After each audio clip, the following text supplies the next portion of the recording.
नमस्कार दोस्तों। आज हम लोग क्लास 12 का जीव विज्ञान का भाग 6 पढ़ेंगे जो अध्याय 2 का है। ठीक ना। अभी तक आपको जो भी कुछ पढ़ाया गया है अब भाग वाइज इस पे अपलोड कर दिया गया है। आइए हम लोग नेक्स्ट हेडिंग देखें जो आपका हेडिंग है कृत्रिम परागण। कृत्रिम परागण क्या है भैया? कृत्रिम परागण के कैसे कराया जाता है? देखिएगा, कृत्रिम परागण जो होता है मनुष्यों के द्वारा कराया जाता है। लिखा है मनुष्य के द्वारा कृत्रिम ढंग से किसी भी पुष्प के परागणों को स्वेच्छानुसार किसी दूसरे पौधे के वर्तिकाग्र पर पहुंचाने की को कृत्रिम परागण कहते हैं। मान लीजिए ये कोई पुष्प है, ये कोई पुष्प है, यह पुष्प है, यह पुष्प है। अब क्या है कि कह रहा है मनुष्य के द्वारा कृत्रिम ढंग से मान लीजिए हो सकता है इसका ये हटा दिया गया, ये हटा के किसी दूसरे पुष्प के यानी पुंकेसर परागकणों को हटा के किसी दूसरे परागकण को यहाँ डाल दिया गया। अब ये नए पौधे का यानी नए बीज का निर्माण करेगा। जब इस बीज को बोया जाएगा तो नए पौधे का निर्माण होगा। तो यही कहलाता है कृत्रिम परागण। यानी मनुष्यों के द्वारा कृत्रिम ढंग से किसी पुष्प के परागकणों को स्वेच्छानुसार किसी दूसरे पौधे के वर्तिकाग्र पर पहुंचाने को कृत्रिम परागण कहा जाता है। ठीक ना। आइए हम प्रकार देखें तो प्रकार इसके दो होते हैं, एक होता है विपुंसन, एक होता है थैलीकरण। अब विपुंसन में क्या होता है, थैलीकरण में क्या होता है, आइए देखें। तो आपको पता होना चाहिए कि कृत्रिम परागण दो प्रकार के होते हैं, एक विपुंसन होता है, एक थैलीकरण। विपुंसन में क्या किया जाता है कि जो पुष्प का नर भाग होता है, नर भाग के परागकोश को काट कर अलग कर दिया जाता है। दोनों परागकोशों को काट कर क्या कर दिया जाता है, अलग कर दिया जाता है। यानी काट दिया जाएगा इस प्रकार, जिससे जिससे इसका कोई भी परागकण इस पे आके बैठने न पाए। अब क्या होगा, दूसरे पुष्प के परागकणों को लेकर इस पे डाल दिया जाएगा, ठीक है, और नए बीज का निर्माण होगा। तो यह क्रिया जो कहलाएगी यह विपुंसन कहलाएगी। क्या कहलाएगी? विपुंसन कहलाएगी। यानी विपुंसन में आपको एक ही चीज याद रखना है, इसके परागकणों को परागकोश को काट कर अलग कर दिया जाता है। जो परागकोश होता है उसको काट कर अलग कर दिया जाता है। अब थैलीकरण में क्या किया जाता है? थैलीकरण में होता क्या है कि थैलीकरण में किसी भी पुष्प के वर्तिकाग्र वाले भाग को अच्छे प्रकार से थैली से ढक दिया जाता है, जिससे कोई भी परागकण इसका यहाँ तक पहुंचने न पाए और इच्छा अनुसार कोई भी परागकण को लाकर इसके वर्तिकाग्र पर डाल दे। इस क्रिया को थैलीकरण कहा जाता है। तो आपको अब समझ में आ गया होगा कि कृत्रिम परागण क्या है। जो मनुष्यों के द्वारा कृत्रिम ढंग से किसी पुष्प के परागकणों को स्वेच्छानुसार किसी दूसरे पौधे के वर्तिकाग्र पर पहुंचाने को कृत्रिम परागण कहा जाता है। कृत्रिम परागण कितने प्रकार के? दो प्रकार के, एक होता है विपुंसन और एक होता है थैलीकरण। विपुंसन में क्या किया जाता है कि विपुंसन में किसी पुष्प के नर वाले भाग के परागकोश को काट कर अलग कर दिया जाता है। स्वेच्छा अनुसार किसी भी दूसरे पुष्प के परागकणों को वर्तिकाग्र तक पहुंचाकर नए बीज का निर्माण कराया जाता है। इस क्रिया को विपुंसन कहा जाता है। थैलीकरण में क्या होता है? थैलीकरण में किसी पुष्प के वर्तिकाग्र वाले भाग पर थैली से पॉलिथीन से ढक दिया जाता है और इच्छा अनुसार किसी पुष्प के दूसरे परागकणों को इस पे लाकर डाल दिया जाता है।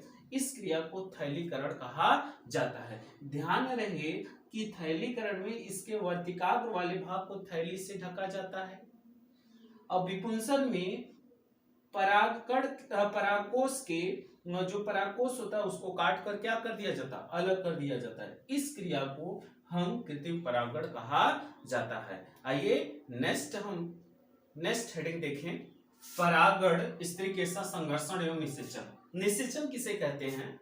निषेचन जब नर से नर युग्मक का निर्माण होता है, नर युग्मक और मादा से मादा युग्मक का निर्माण होता है, युग्मक का निर्माण होता है और दोनों का आपस में क्या होता है, संलयन की क्रिया होती है। संलयन की क्रिया, नर युग्मक और मादा युग्मक आपस में निषेचन करते हैं, संलयन की क्रिया करते हैं, तो इस क्रिया को क्या कहा जाता है, इस क्रिया को निषेचन कहा जाता है। यानी जब नर युग्मक और मादा युग्मक के संलयन की प्रक्रिया ही क्या कहलाता है, संलयन की प्रक्रिया ही निषेचन कहलाता है। आइए पूरी प्रक्रिया समझें, कैसे एक पुष्प में निषेचन की क्रिया होती है और क्या क्या निर्माण होता है। देखिए, यह पुष्प का जायांग वाला भाग है, यह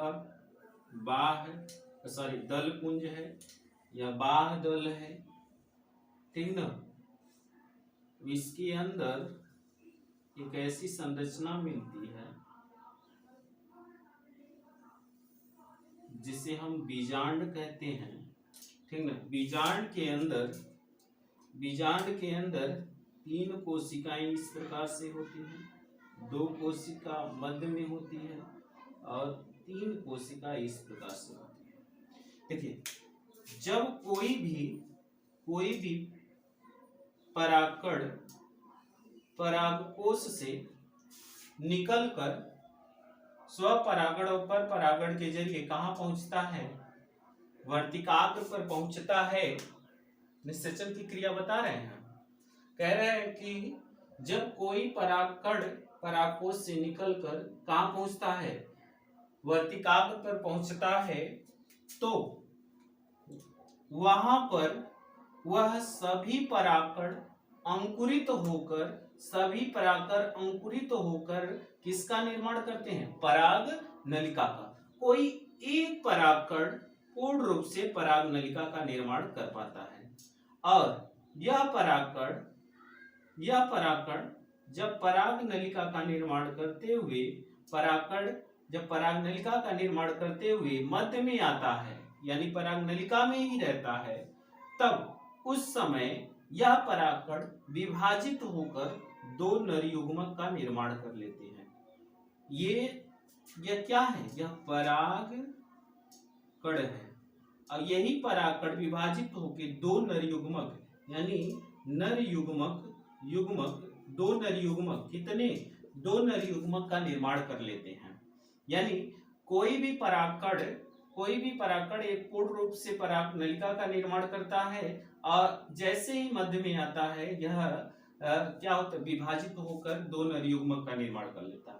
अब आगे आते हुए बीजांड द्वार की तरफ से कहाँ पहुंच जाता है, यह परागकण पहुंच जाता है एक द्वितीयक केंद्रक के साथ और एक अंड कोशिका के पास। और द्वितीयक केंद्रक के पास जब पहुंचता है तो यह निषेचन कर लेता है द्वितीयक केंद्रक से और निर्माण करता है प्राथमिक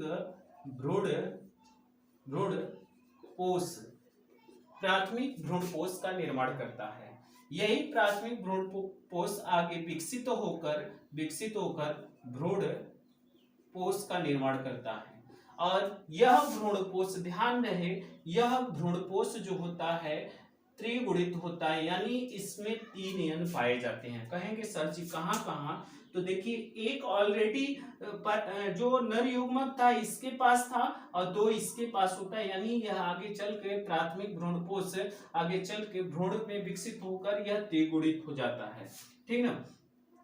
और ध्यान रखिएगा, एक जो परागकण होता है, एक जो नर युग्मक होता है वह अंड कोशिका के साथ निषेचन करता है, तो इस क्रिया को निषेचन कहा जाता है। यानी जब यहाँ पर अंड कोशिका और नर युग्मक और मादा युग्मक आपस में निषेचन करते हैं, तो इस क्रिया को क्या कहा जाता है, निषेचन कहा जाता है, ठीक ना।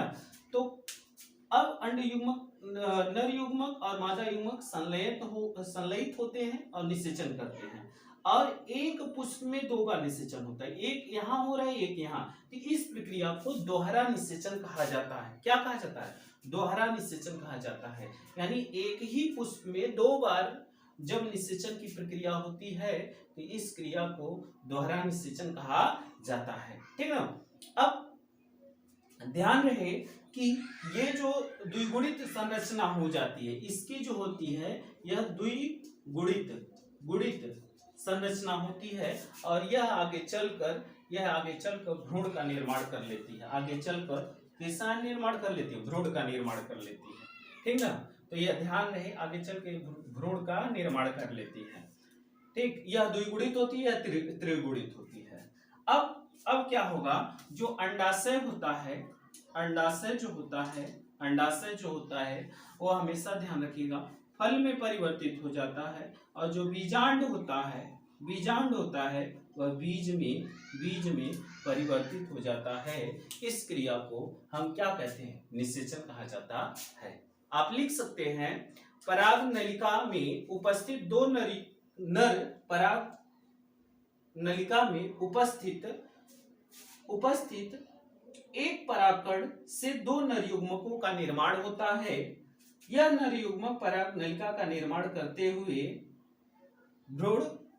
भ्रूण कोश के अंदर आते हैं। एक द्वितीयक कोशिका के साथ फ्यूज करता है, प्राथमिक भ्रूण पोष का निर्माण कर लेता है। प्राथमिक भ्रूण पोष विकसित होकर भ्रूण पोष का निर्माण कर लेता है, जो कि त्रिगुणित होता है।